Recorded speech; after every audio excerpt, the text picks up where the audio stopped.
Hey guys, how's it going? Welcome to Roka Soka Raw, episode 5. This time we're going to be covering what I want to see out of the Marvel Cinematic Universe Spider-Man movies. So in case you already haven't figured out, I'm a pretty big Spider-Man fan. As a matter of fact, he's probably my favorite superhero of all time. In general. I suppose for the most part his stories haven't been that good lately. And in terms of recent stories, I think Batman's are way better, but in general, I would say that Spider-Man's my favorite.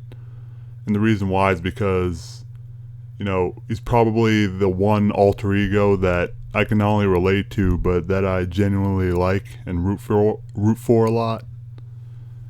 And, that's more I can say for Clark Kent, pretty bland if you ask me. And I don't even want to hear, oh, read this comic story, read that comic story. Well, as far as I'm considered, if he's not depicted in this interesting way in the mainstream, and I'm talking like movies, TV shows, and I don't really care, okay? And same thing for Bruce Wayne. I mean, Bruce Wayne's kind of interesting, but he's not that relatable. I'm just gonna be honest. He's a genius, and he was born with all this money and whatnot. Like, I can't relate to that at all. But Peter Parker, I can definitely relate to, and if you actually consider Spider-Man stories is generally about Peter Parker, not about Spider-Man, and that's what I really like about it. Spider-Man's supposed to be a power fantasy, as some reviewers have put it. Anyway, I saw Captain America: Civil War, and I actually really liked it. And I suppose my favorite thing about the movie was Black Panther, but my second favorite thing was Spider-Man.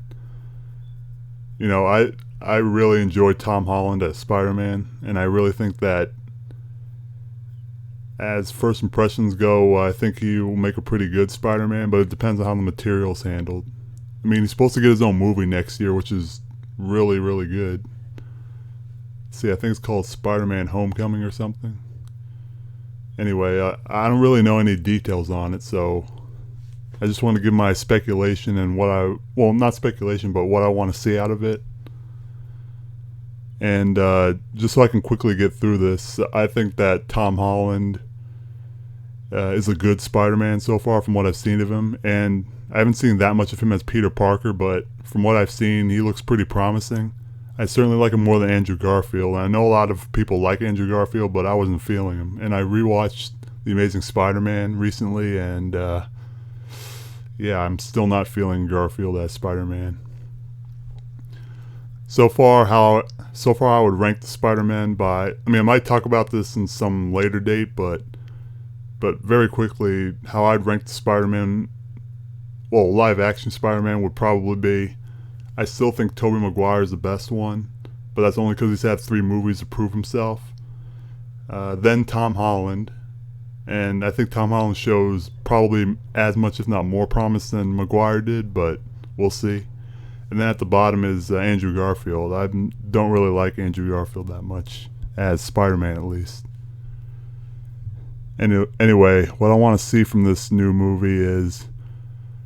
First and foremost, I hope that they get rid of that dark tone that they went with The Amazing Spider-Man. I think it was completely unnecessary, and it misses the point of Peter Parker and Spider-Man. Spider-Man's supposed to be light and upbeat. People can say what they want to, but that's what I liked about the Raimi films. They were light and upbeat overall, and although they had dark moments, it was overall a very light atmosphere. Pretty much how the... Richard Donner Superman films were. Actually, I'm trying to remember. Did he do both movies? I don't remember. And incidentally, that's one thing about Man of Steel that I didn't like, is that, Man of Steel was just too dark. I don't know how else to put it. It was just... But anyway, that's the first thing I could do, make it light and upbeat. And, they proved with the Avengers and even Captain America that you can make it light and upbeat and the audience will enjoy it. It just has to be a good story. So, that's the first thing I want to see out of the MCU Spider-Man movies, is that the tone should be light and upbeat like the Raimi films. but I suppose a little bit more serious because, you know, the Raimi films could be a little goofy, but, you know, to me that's not a complaint. Making it dark is a complaint because that's not the atmosphere you should be going for. But, yeah. Let's see, another thing I want to see is, of course, I want to see Holland really portray the comic book Spider-Man as closely as possible, but, you know, taking liberties only when they need to. So this is the one thing that a lot of people complained about, is the fact that there hasn't truly been a Spider-Man that has leapt from the comic pages onto the screen yet, or at least not in the live action theater. Because while a lot of people like Raimi and Garfield, most people can agree that they're not the greatest representations or the most accurate representations of Spider-Man. Like, they both take liberties when it comes to depicting the character. And for once, I'd like to see Spider-Man that's just like the comic book Spider-Man, preferably the one that Stan Lee wrote. I'm talking about that Spider-Man, not the newer ones. I don't really care about that. I want to see the tone and just atmosphere of the original Spider-Man. You know, when Spider-Man was actually not cool and he was a dweeby. Sorry, he was a dork or whatever. And I feel that, although I feel Raimi's Spider-Man captured that a bit better, or Raimi's Peter Parker captured that a bit better, I feel that his Spider-Man could have been better. And I think Andrew Garfield was a bit better when it comes to capturing the jokiness of Spider-Man. And from what I've seen of Holland, he seems to do pretty well in both areas, whether it be Peter Parker and Spider-Man. You know, he seems like insecure and a bit dorky, as is Peter Parker. But as a Spider-Man, he does seem to crack a lot of jokes, and he does come off as a bit annoying. I suppose that's the one complaint I have about him, is that he comes across a little more annoying than the other Spider-Man did. And that includes, you know, Tobey Maguire's Spider-Man. Like I didn't actually have a problem with them per se as Spider-Man. Well, I thought Garfield went on a little too much with the jokes, and to the point where it's obnoxious. But I would say my complaint with Holland is that he goes a little bit too much on the annoying side. You know, when it comes to that area, I actually prefer the Spider-Man from Spider-Man the Animated Series, because he would joke, but not to the point where it got obnoxious. I mean, there's a difference between annoying the villains and annoying the audience. You don't want to annoy the audience. The audience should be laughing along with Spider-Man. So yeah, that's another thing I want to see from the Spider-Man movies, is for Holland to do a much better job than Andrew Garfield and even Tobey Maguire, because they both weren't as accurate as they could have been to the comic book Spider-Man. But overall, as long as it's pretty faithful and it gets the essence, then I guess I can't really complain. So another thing I want to see is certain villains, particularly villains we haven't seen before in live action. So, for instance, there's some cool villains that Spider-Man has that I think would be interesting to see at some point in the MCU Spider-Man universe. So, for example, I want to see perhaps Scorpion. I mean, they had him in the video games, but I don't really count those because, you know, they put a lot of characters in the video games. But I like to see Scorpion at least, you know, the opening fight scenes or whatever. I mean, how awesome would it be if Spider-Man was fighting Scorpion or Shocker or someone in the opening fight scene, and like they just treat it like a minor thing, but you know, that would be a good way to have multiple villains in the movie without it seeming cluttered. You know, they just reduce their role and pretty much make them what they originally were, you know, super-powered bank robbers or whatever. Let's see, another enemy that I'd like to see perhaps that they haven't introduced is Mysterio. Like, Mysterio is actually one of my favorite Spider-Man villains. Like, he's definitely up there with Venom and Hobgoblin and Green Goblin. Well, actually, I'm not a big fan of Green Goblin. I mean, I like him better in the movies, but you know, he's but I really want to see Mysterio. Like, I really like the fact that he's an illusionist, and Man, I just really like the storyline in the I think it was Spider-Man 2 game or whatever. And those are some good times. I suppose they might not be able to use him, but I would love to see Kingpin. Like, you know how they had him in the Spider-Man the animated series. Like, if they put him in Spider-Man, I don't think it would work because I think they have Kingpin in the Daredevil series, if I'm not mistaken. I haven't seen it yet, so if you've seen it, then tell me whether or not he's in it.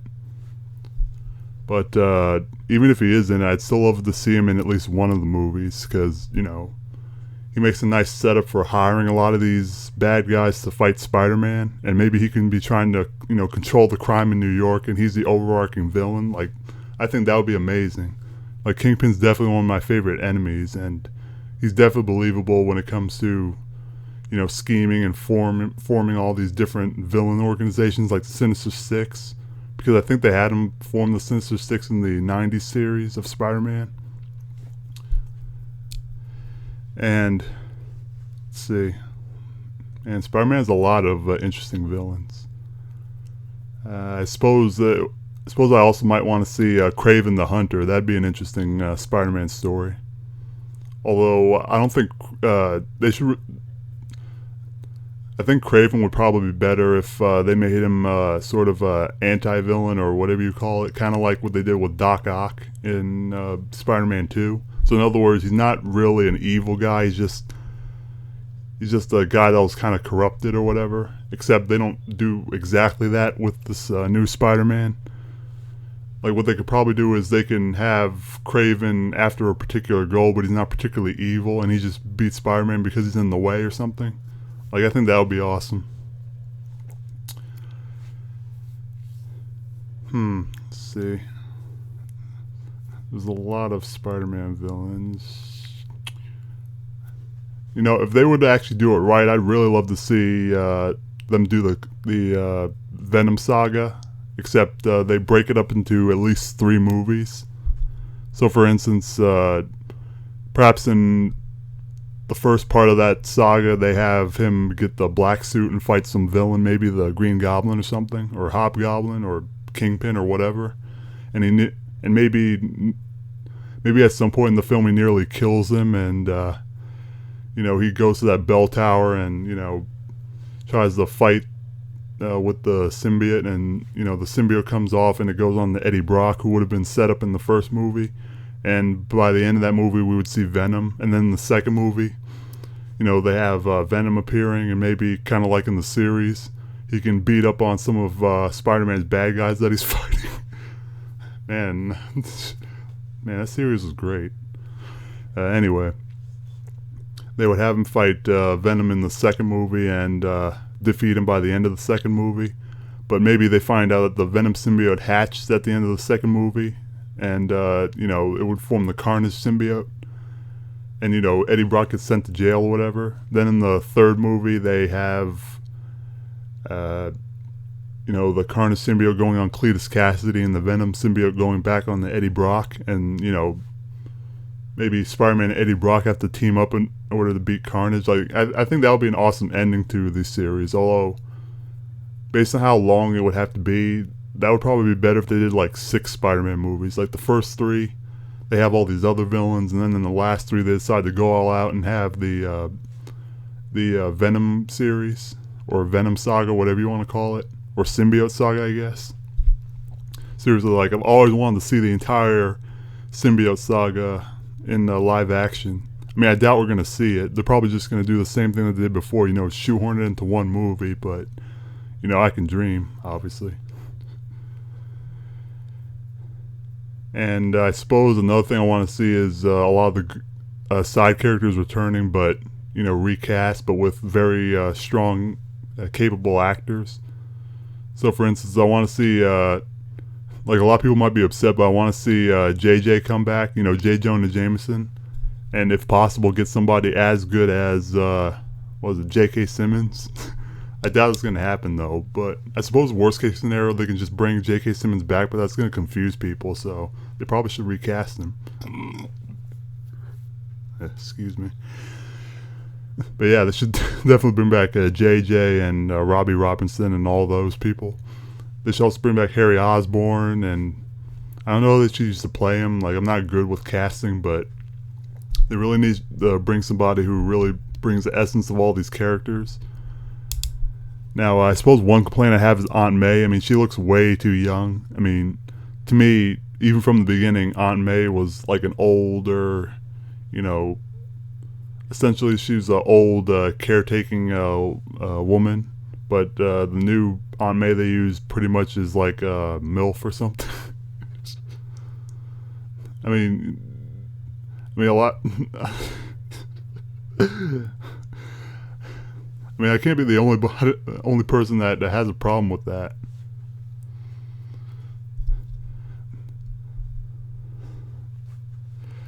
Yeah. Anyway,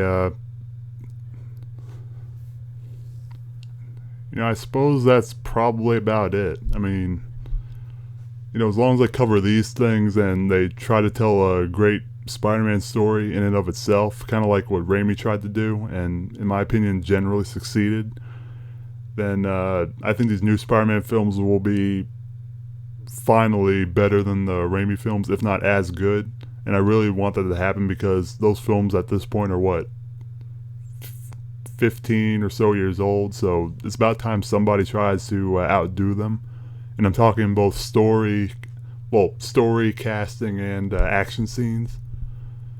And although I love the Raimi films and don't like the web films, or at least not that much, I really think that the MCU is definitely going to be at least better than the web films, but I have a feeling that they might be as good, if not worse, than the Raimi films. But I really hope that they're better, because it's about time we see a more accurate translation from the comics that's actually good, and not just pandering for the sake of getting people in the seats and paying money, because I hate it when they do that. Like, they should only include comic stuff if it serves the story, which it should, because if it works in a comic book format, it should work in a live action format. They should only need to change things only so that you're fully immersed in the movie experience. But in terms of everything else, they should try to be as accurate as possible. But obviously, I'm in favor of changing things if it's just not possible to do it. Anyway, that's what I want to see out of the MCU Spider-Man movies that are coming up. If I think of anything else, then I might do further videos on that. So, what do you guys want to see from the Marvel Cinematic Universe Spider-Man movies that are coming? So let me know what you guys think, and I will see you guys later.